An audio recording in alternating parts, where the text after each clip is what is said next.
Welcome to my channel. Sekarang gue pengen kenalin kalian dengan seseorang yang langsung dari Unilever. Halo, nama lengkap gue Anissa Alifa Khair dan gue itu kuliahnya di Unpad, ambil jurusan manajemen angkatan 2014. Sekarang gue di Unilever lagi jadi ABM atau Asisten Brand Manager buat Tea. Tea itu Sariwangi dan Lipton gitu guys. Unilever itu ada berapa kategori? 16 sih, tapi sebenarnya diksinya itu ada 3 gitu. Maksudnya di kategori kayak personal care, home care, sama food and refreshment. Kayak sub kategorinya itu baru rame. Sebenarnya lu kenapa sih pengen masuk Unilever at the first place? Oke, jadi sebenarnya sih dulu tuh waktu kuliah gue termasuk anak hilang gitu. Maksudnya I didn't know apa yang gue mau gitu. I mean, who knows gitu. Ya gue termasuk orang yang agak santuy dan bukannya gue punya tujuan gue pengen jadi wanita karir sih. Tapi waktu itu gue benar-benar mengeksplor apa sih, what are the options for me gitu. Kayak sempat nyoba dulu, sempat magang di startup, terus kayak jadi gue sempat nyobain juga per B2B life gitu. Tapi for sure gue memang tertarik untuk marketing gitu pada saat gue kuliah, karena konsentrasi gue tuh dulu pemasaran gitu kan. Tahu Unilever for the first time tuh dari UFLL, yang mana cerita lucunya adalah gue tuh nggak pernah menyiapkan lomba sama sekali. Jadi itu tuh lomba pertama gue Sama. dan gue tuh benar-benar I had no idea what the game was like. Terus kayak gue ingat banget ngerekamnya tuh lumayan ngasal-ngasal gitu ya. Terus ternyata ya it's just rezeki aja, terus keterima segala macam. Dan waktu UFL itu kan dikenalin tuh what is Unilever dan segala macam. Terus gue merasa kayak wow, it's such a cool company gitu ya, yang kayak it's huge. Terus kayak produknya banyak banget yang sehari-hari gue temuin di rumah. Jadi sesuatu yang gak asing buat gue, tapi gue waktu itu gak tahu gitu loh kalau misalnya itu tuh Unilever gitu. Itu gue mikir kayaknya seru nih, dan it's a very cara mereka memperkenalkan diri yang kayak marketing based company. Dan sebagai seorang yang pengen jadi marketer, waktu itu gue kayak wow, it's interesting sih, kayaknya gue tertarik deh untuk di sini. Tapi jujur waktu itu gue sempat jiper sih, gue merasa is this company the right one for me, karena menurut gue it's so huge. Dan ya jujur waktu gue UFL tuh gue ngerasa kayak it's just kayak dream company aja. Tapi gue gak pernah berpikir one day gue akan benar-benar apply dan kayak tapi ternyata ya rezeki berkata lain, dan ya udah akhirnya ya begitu maksud gue. Oke, itu kan tadi ekspektasi lu. Pas lu di dalam Seru. sesuai ekspektasi. Tapi memang kan again gue tuh nggak terlalu research banyak ya tentang si Unilever sebelum gue masuk sejujurnya gitu. Tapi kan gue punya banyak teman yang intern di sana, termasuk lo kan. Maksudnya kayak kenal beberapa orang yang sempat intern di Uli, dan gue juga sempat hampir intern di situ waktu itu gara-gara UFLL. Terus gue di offer untuk interview buat Uli waktu itu di Foods gitulah ceritanya. Cuma waktu itu gue skripsian dan ya waktu itu gue cinta banget ya sama skripsi gue. Kayak maksudnya Gak bisa sih. Akhirnya gue langsung masuk lewat UFLP gitu kan, yang mana program MT. Gak gitu maksudnya. Ya emang opportunity-nya di sana gitu, jalannya ke sana.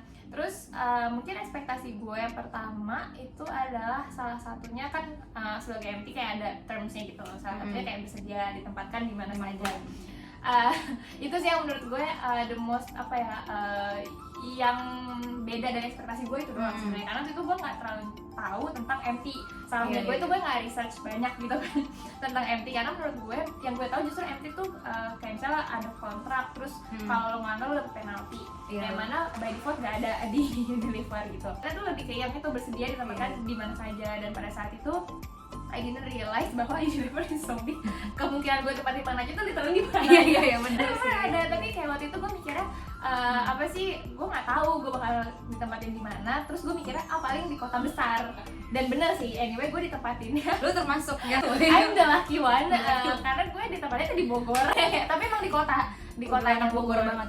Ya, tapi gue nggak, scope gue di situ kan waktu itu jadi trainee juga kan. Jadi emang ke mana-mana gitu lah, emang disuruh untuk mengeksplor areanya juga gitu. Tapi again itu menurut gue yang di luar ekspektasi gue sih. Maksudnya field experience sebenarnya udah di warning ya dari interview. Gue kan gue nggak research ya, maksudnya gue ya tapi pastilah ada bedanya antara ekspektasi sama enggak. Itu aja sih yang bikin gue kaget. Tapi menurut gue justru itu memorable banget buat gue gitu, karena ya lu ngerasa, lalu juga merasakan menurut lu ketika lu di beda banget ya. Lu fresh grad terus kayak ada first thing apa ya, kayak first team gitu loh, kayak pekerjaan pertama yang lo lakukan dan langsung kayak slap by reality bahwa di field tuh kayak gini. Tapi itu benar-benar membantu banget. Kalau lo mau belajar operational how the company works ya emang lo harus ditaruh di situ.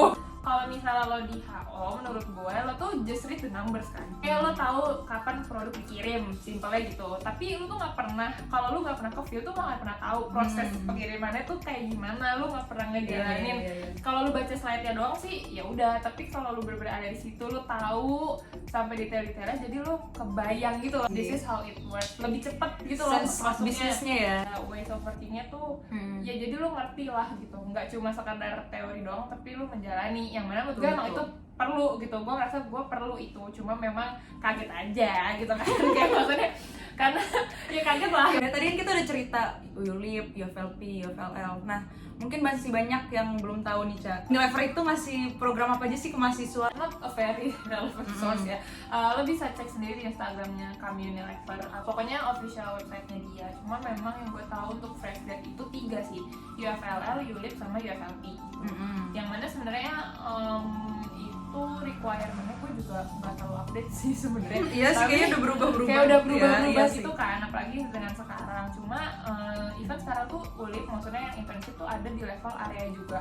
Maksudnya kalau lo emang pengen belajar sales di area dulu nggak ada kan. Nah sekarang tuh udah ada, jadi lo bisa kayak dulu concern gue misalnya lo mau magang tapi karena gue kuliah di Bandung terus gue harus ninggalin tuh gue nggak bisa gitu misalnya. Ya gue cari opportunity untuk intern sales di Bandung misalnya gitu loh. Dan menurut gue itu good thing sih, karena yang gue bilang tadi kalau lo ngambil sales kan bener-bener lo di field, terus lo bener-bener belajar hands on tentang ways of working-nya. Jadi kalau misalnya nanti lo mau lanjut, misalnya mau daftar UFLP, lo tuh udah bener-bener ngelotok gitu loh gimana sih cara end to end, ibaratnya dari produk yang masih di otak sampai jadi beneran on shelf. Tapi memang partnya ya GT. Kita langsung aja ya ke pertanyaan-pertanyaan. Jadi Unilever gak segampang yang kalian pikirkan guys. Intinya kantor perusahaan gede, kenapa bagus? Karena job desk-nya padat, makanya dibikin relax kantornya. Is that true? Disclaimer ya, ini maksudnya perusahaan pertama gue yang full time. Sebelumnya gue cuma pernah magang doang gitu loh. Yang mana menurut gue it's totally different experience. Jadi gue nggak punya pembanding. Kalau lo tanya it's that true atau enggak, kan harus ada pembandingnya dong. Maksudnya kayak dibandingin perusahaan lain, jangan-jangan sama aja gitu. Menurut gue sih enaknya di yang ada plus minusnya lah ya. Plus secara workload-nya itu tuh lo manage at your own pace, karena kan gue tuh gak ada strict working hour. Jadi itu benar-benar kesepakatan lo sama manajer lo lah ibaratnya. Kalau misalnya lo sesimpel lo morning person atau lo orang malam gitu, are you night owls atau lo morning person. Ya kalau morning person lo bisa kerja di jam 7 pagi sampai ya misalnya sampai sore gitu, sampai jam berapa lo selesai kerjaannya. Terus kalau lo emang night owls, bahkan dulu gue masuk kayak jam 10. Jadi kayak jam 10 baru nyampe kantor. Dan tetap gitu. dibolehin kok guys, nggak mesti ya kita kayak jam 9 nggak ada strict working hours.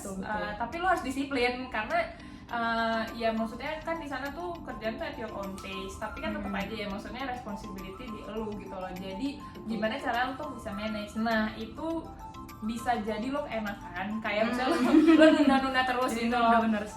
Atau misalnya lo jadi bisa juga lo jadi apa ya, bisa jadi stressful sendiri misalnya kalau misalnya lo nggak bisa manage energi lo gitu loh, karena jadinya tuh di kantor lo malah terlalu apa ya, keasikan gitu loh, ngerti gak sih, kayak jadi kerjanya tuh nggak efektif. Menurut gue itu bisa aja gitu loh, jadi lo bisa bawa kerjaan lo tuh ke rumah lagi gitu, karena di kantornya lo nggak efisien karena terlalu fleksibel. Jadi menurut gue itu benar-benar gimana sama ways of working lo sih. Kalau misalnya jujur gue tuh termasuk yang harus di micromanage, karena gue suka kasih kan, kalau di kantor gue suka lebih suka ngobrol, banyak distraksi, kayak banyak distraction gitu kan waktu ngantor. Jadi gue supaya workload gue tuh selesai, tanggung jawab gue selesai, gue memang harus punya extra miles yang maksudnya mau gak mau pas malam, karena gue night owls juga, pas di rumah gue tetap harus buka laptop untuk minimal menyiapkan apa yang harus gue selesaikan besok gitu loh. Karena kalau nggak gitu, nggak terstruktur. Tapi balik lagi ke orangnya masing-masing. Jadi menurut gue kalau ditanya workloadnya banyak atau enggak itu benar-benar tergantung lu. Lu gimana manage workload lu gitu. Dan menurut gue di semua perusahaan kayak gitu nggak sih? Iya sih. Gue nggak tahu ya. Cuma kalau dari gue sih mikirnya gitu. Jadi workload banyak atau enggak itu benar-benar tergantung lo manage-nya gimana. Bisa jadi satu hari lo bisa numpuk, besoknya kosong kalau lo nggak pintar-pintar ngaturnya gitu. Sebenarnya kalau Unilever itu yang penting KPI-nya lah ya, kelar. Lebih ke project ownership sih. Project Maksudnya ownership. kalau di gue ya, misalnya kalau gue lebih ke seberapa lu tuh nge-own kerjaan lu gitu loh. Kayak jadi Iya, kan iya. ya kalau lu own kayak mau cepetan nggak, maksudnya kayak Iya, iya. lu mau kapan nih selesainya gitu kan. Terus lu Iya. mau lu butuh apa kayak gitu-gitu sih yang menurut gue kalau lu nggak own projectnya ya lu nggak akan kelar. Maksudnya kayak ya udah nggak Kak, kalau mau tahu Unilever lagi buka lowongan atau enggak, lihatnya di mana ya? Ada semacam syarat wajib yang harus dipenuhi nggak ya buat para fresh graduate?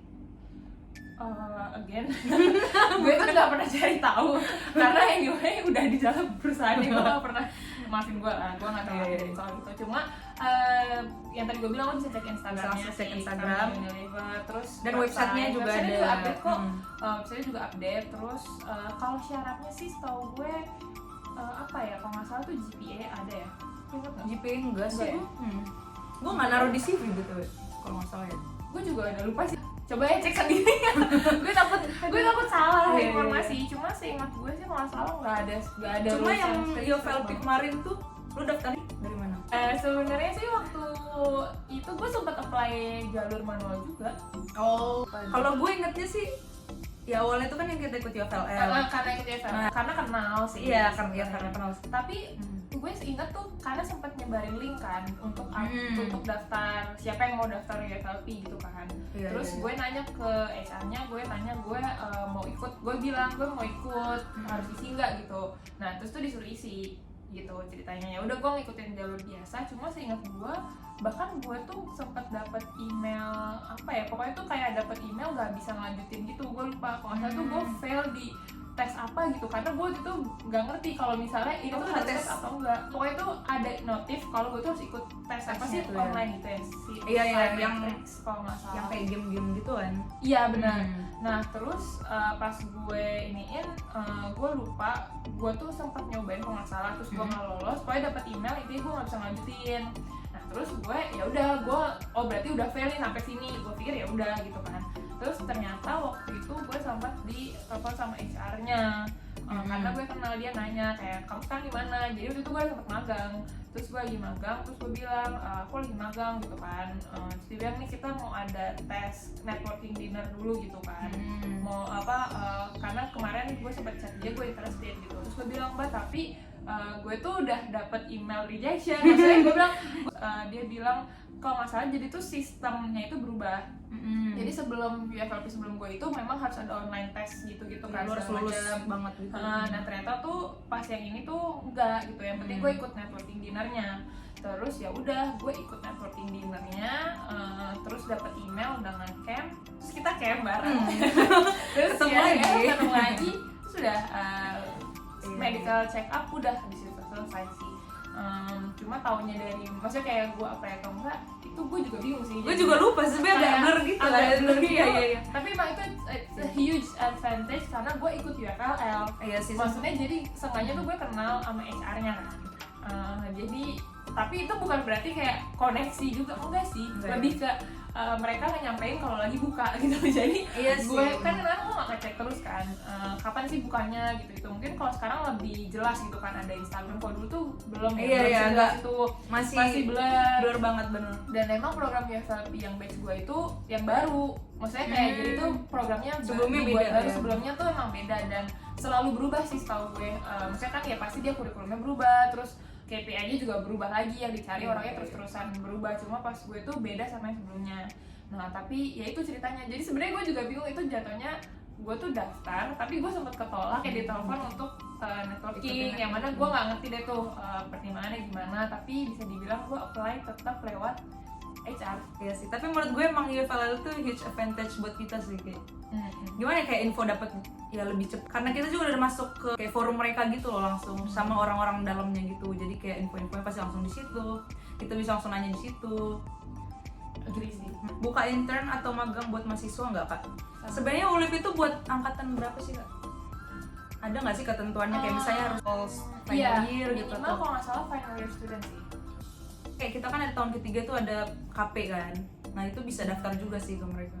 Unilever buka PKL untuk di bagian kisi nggak ya? Harus jago bahasa Inggris nggak masuk sini? Pengen banget internship di sini tapi pasti nerima univ ternama doang.